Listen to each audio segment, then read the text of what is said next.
حالات دیکھو، اہل سنت کے ہاں عید کی نمازیں پڑھی جاتی اور دیگر احناف کے ہاں اور دوسرا ایک طبقہ وہ بھی عید کی نماز پڑھتا، لیکن ایک طبقہ ایسا ہے جن کے ہاں عید کوئی نہیں، وہ عید نماز نہیں پڑھتے، وہ روافض کا طبقہ، ان کے ہاں عید کوئی نہیں ہے، وہ عید نماز نہیں پڑھتے، جو سرکار نے عیدیں بیان فرمائی وہ نہیں پڑھتے، جو معز الدولہ نے عید گھڑی 352 ہجری میں، اس 18 ذوالحج کو ملتان کی ایک امام بارگاہ میں ان لوگوں نے عید غدیر کی نماز کرائی ہے، عید غدیر کی جماعت ہوئی، نماز پڑھی گئی عید غدیر کی، جو سرکار نے بیان کی وہ پڑھنی نہیں ہے،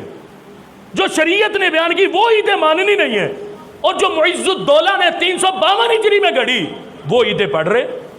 ہم کہتے ہیں تمہیں تمہاری بدبختی مبارک ہو، ہمیں سرکار کے فرمان سے عیدوں کی خوشیاں مبارک ہو۔